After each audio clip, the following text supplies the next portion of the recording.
So welcome everyone to our second online candidate Q&A with Congressional candidate Tom Winters. I'm Gilly. I'll let Ali introduce herself in a second.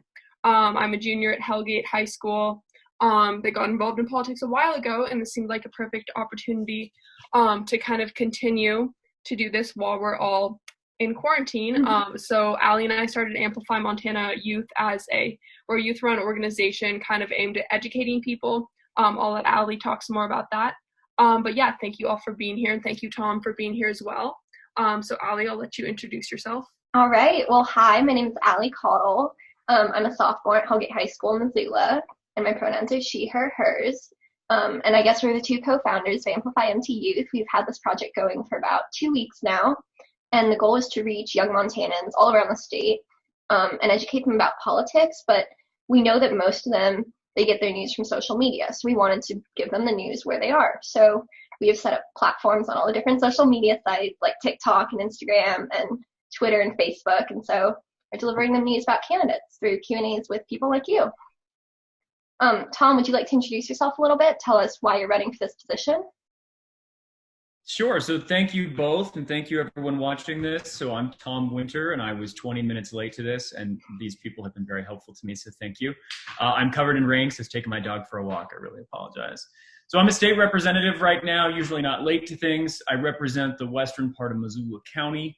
It was a district that was held by Republican previous to my holding it. I'm a Democrat, and had voted for President Trump plus 11 points prior to that. I mention that because it's something that I and my team and the people that helped us out, it was truly a group effort, something I'm very proud of, which is articulating a politics that can move beyond the present broken moment. And that's just something that has got me to where I am now, which is running for Congress to be your representative in the U.S. House. I got a dog named Gary, who's more internet famous than I am. What else do I have here? I now run a congressional campaign from my dirty kitchen, so welcome everybody. And I'm excited to do these questions. This is going to be great. Oh, my pronouns, he, him, his as well. Perfect. Yeah, so we're just going to kind of go into some more specific policy-related questions now. So first one, this has kind of been a hot topic. There's potentially going to be a ballot initiative in this upcoming cycle, but do you support the legalization of recreational marijuana? I wrote the damn bill. Come on. I always say this. I love to. No, I wrote the bill for the legalization of recreational marijuana or cannabis in the state legislature. So this is something that I care about in the sense of, and truthfully, this was actually not my main focus when I was running for the state legislature, but it was one of those things that, fascinatingly, my constituents talked about that more than almost anything else. And one of the things you have to do when you're representing people is do what they think is important. And this was one of them. And so I do deeply believe in maximizing individual liberty and autonomy. The government shouldn't be involved in policing whether or not, in my view, shouldn't be involved in policing whether or not people engage in recreational cannabis use. I truly, like, I don't mean to sound flippant, I just don't care. And what it does also is, and you're young, what it does is, and we've seen studies about this, one thing, it is inappropriately applied and was often originally anti-cannabis laws were applied to, keep down people of color, specifically in the Southwest, nationally.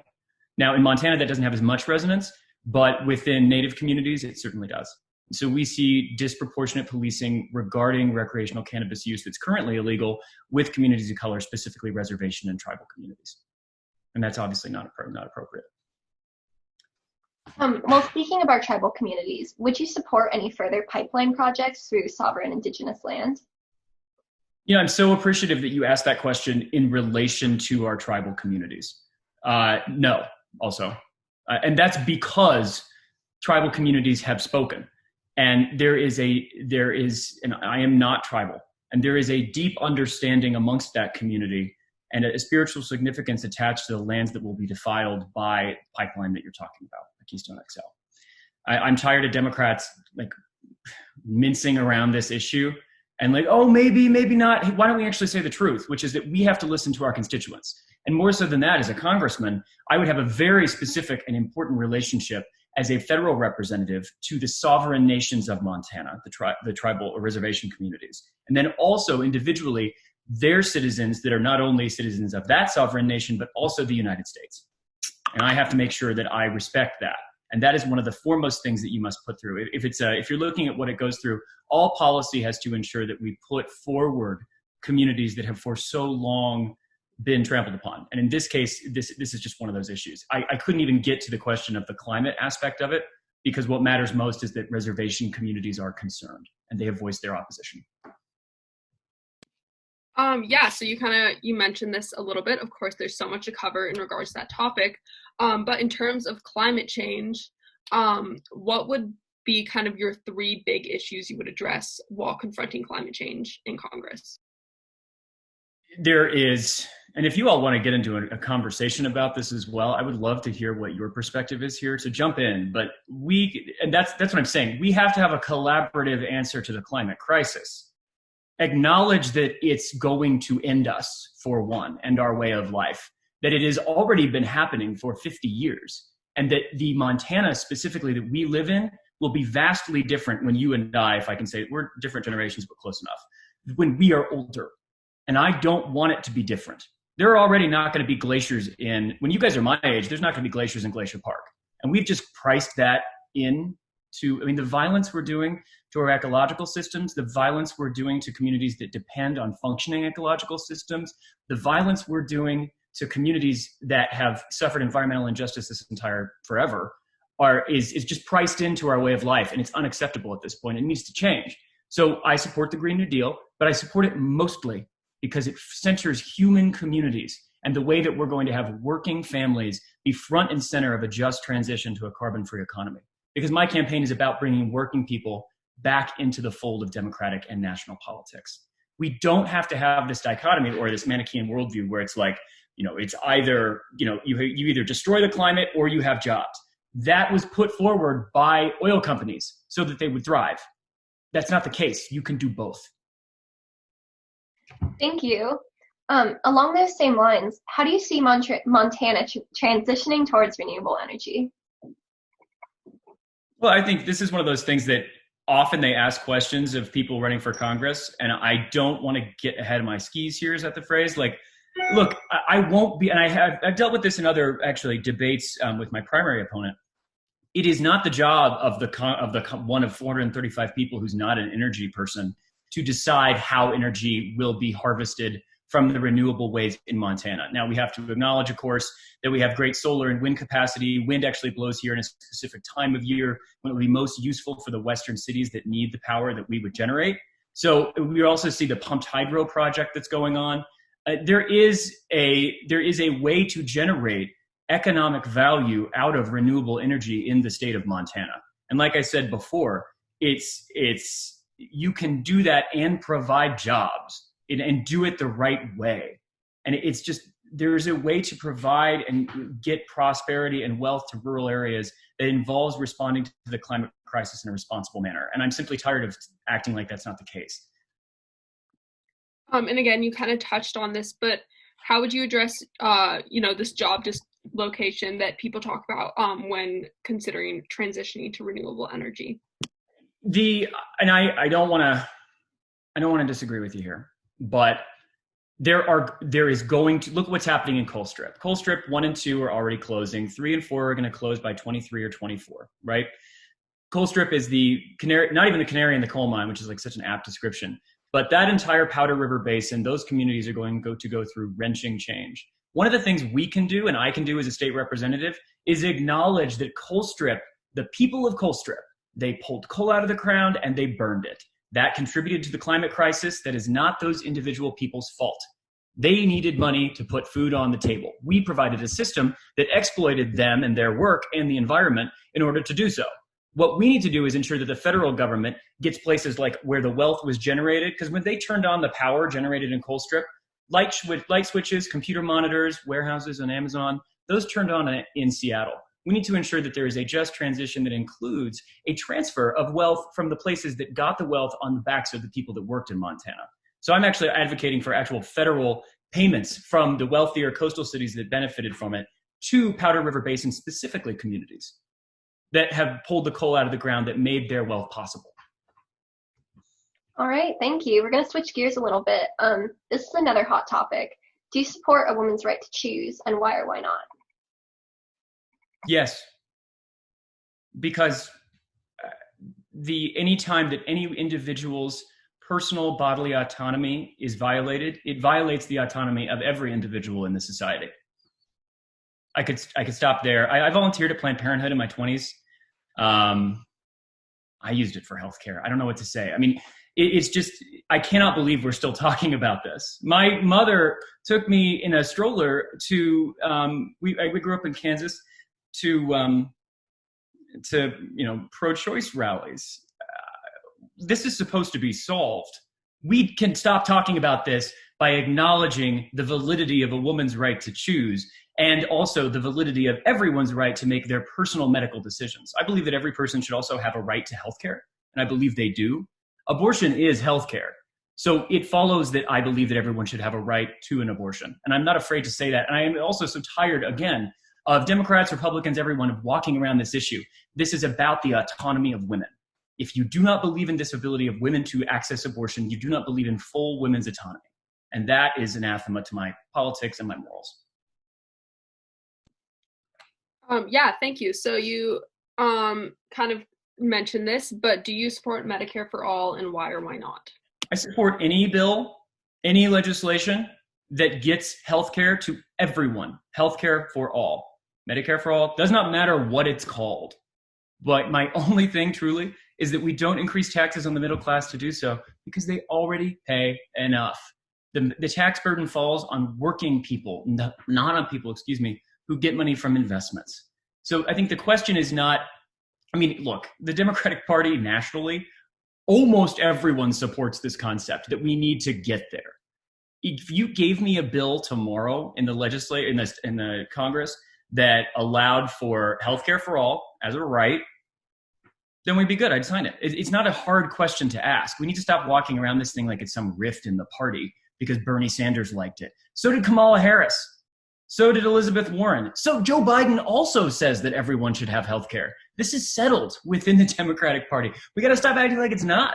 But also, I mean, the reason I say healthcare is a right, I only have 10 seconds for this, but give me more, come on, is that if we say that healthcare is a right and we truly actually believe that, then rural communities in Montana will be able to get more care.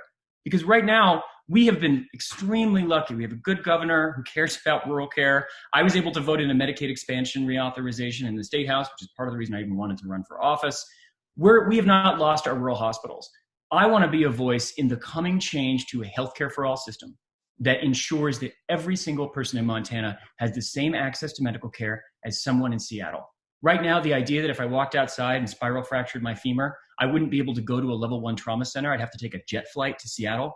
That means that it costs more for me and my family to avail ourselves of healthcare because of where we live, which many people do not get to choose. And that's not fair. So that's what I want to fight for in that case. And thanks for letting me go long on that.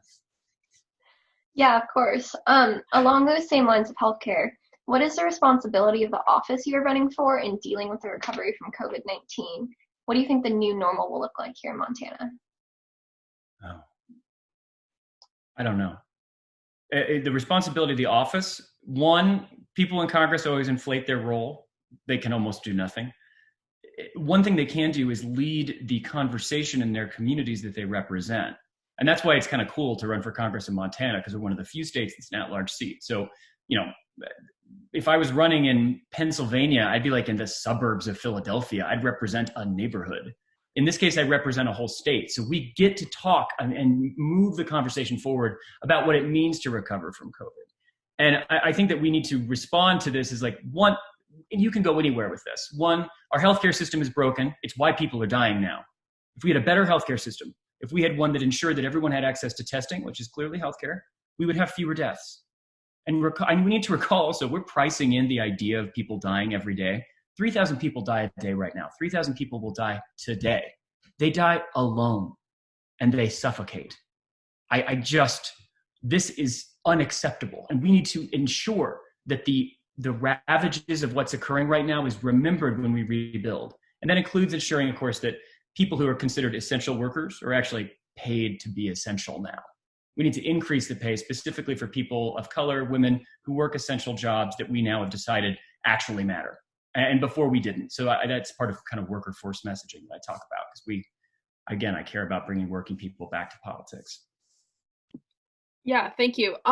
So next question, how will you advocate for LGBTQ plus youth in Montana? So I am not myself LGBTQ plus, but my fathers are. I would probably, I don't know, I maybe be one of the first people in Congress to come from a same-sex household. That my father's struggle, my biological father's struggle with his identity was a large part of my youth, positive and negative. And the society that did not allow him to acknowledge that was a cruel one. And we've worked to change that clearly already.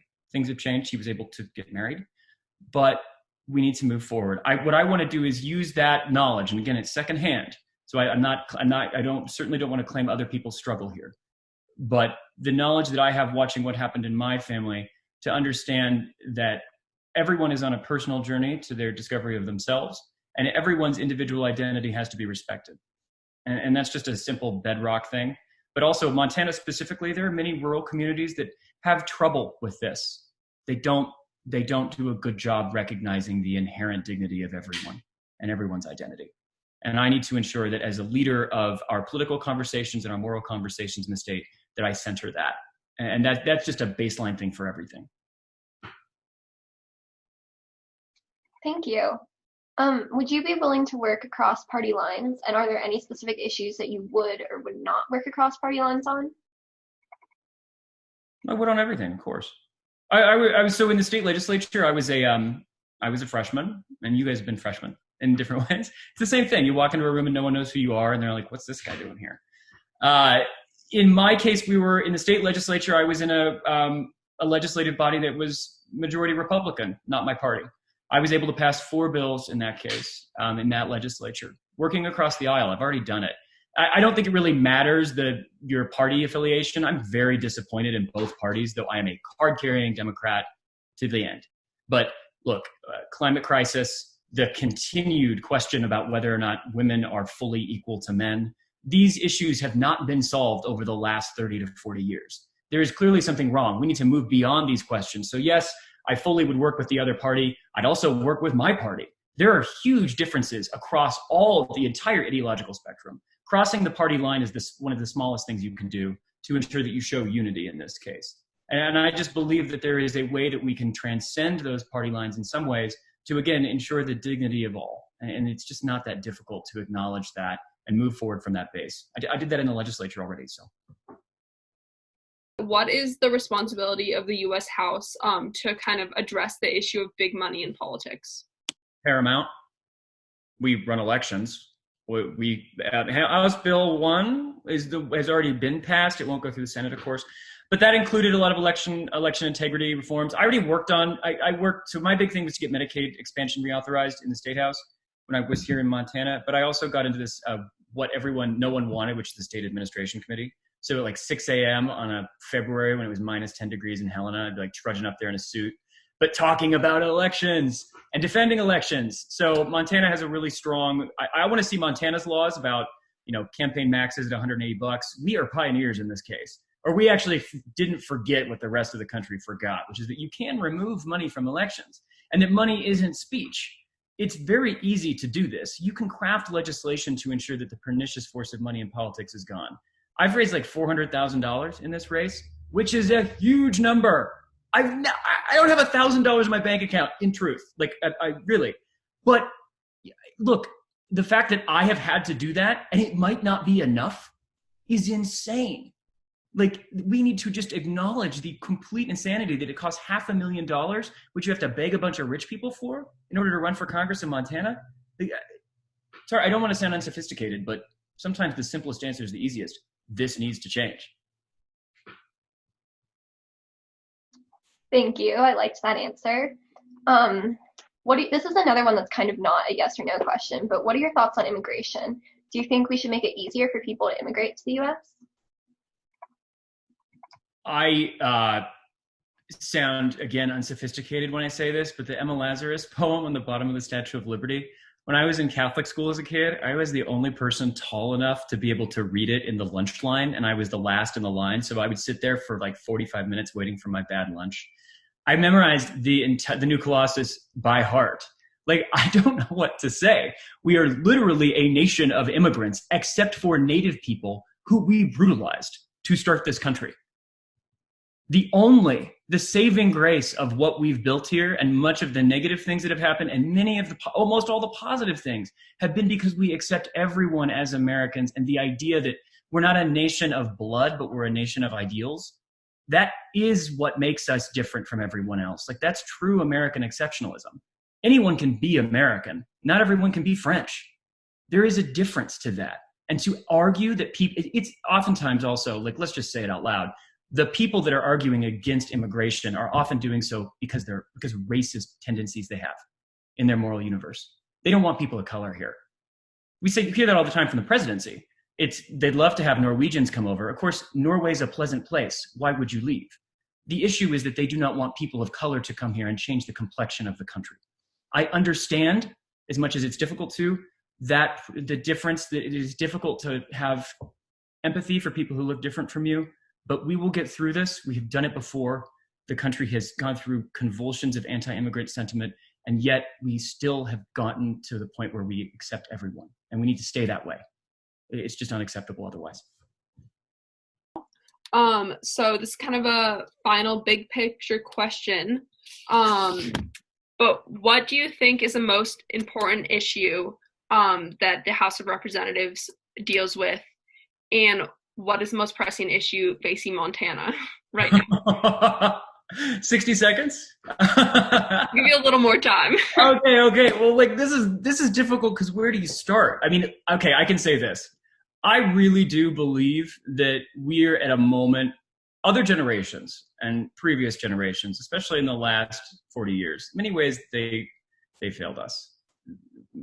Working people are unable to get ahead. We are dealing with a situation where the president openly amplifies and speaks to the worst tendencies in our politics rather than the best.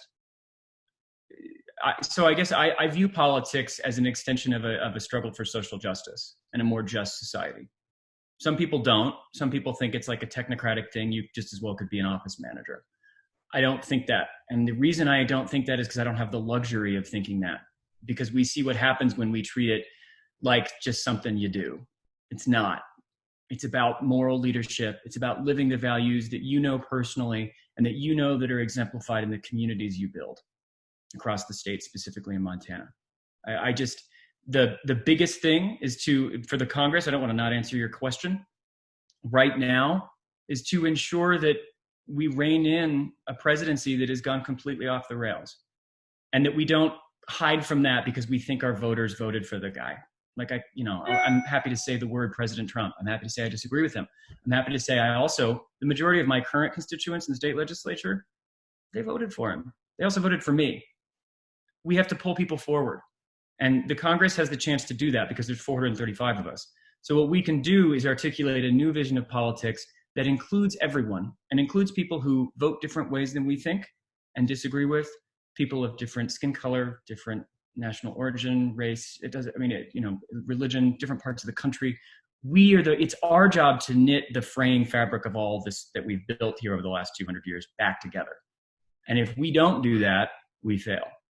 Now, of course, I do believe, though, that when we talk about, I borrow this stuff from climate crisis, talk and legislation, a just transition to a new world where everyone's actual work is valued and where working people's work specifically is valued is, I think, the answer where the Congress can go.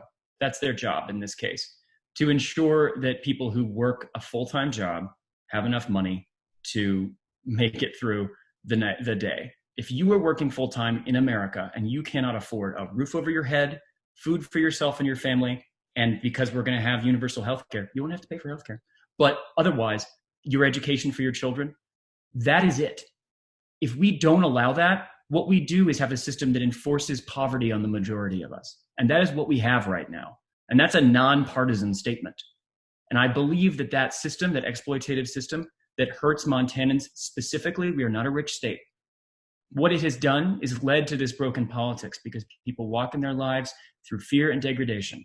If you work at McDonald's or if you work in a bank, it does not matter. If you cannot afford a roof over your head and food on your table for you and your family and security for yourself and your family, then we have failed as Congress. That is our job, to ensure that that occurs. So I hope that's a long-winded answer for you. Thank you. We really appreciate you taking the time to chat with us today and answer those questions. Yeah, thank you. Yeah, so I think that kind of wraps it all up. Thank you again so much for being here. I'm glad we could do this, even with all the craziness going on. But yeah, good luck. I know the primaries are soon, so good luck with that. And yeah, just thank you again so much. This was really great. Hey, register your friends to vote when they turn 18. Everybody, please just do it. Don't care, vote for anyone, just vote. We work really hard to get the votes, and I'll do everything I can when I'm in Congress to ensure that you can exercise your right as freely as you need. If you're watching this, go get 3 friends to register and make sure they vote in the primary and the general. Yeah, so that's our little pitch for today. True call to action. But yes, if you're watching this, if you are over or 18 or going to be 18 by the primary, register or get 3 people registered. All right. Thank you, everybody. And thank you, Tom Winters.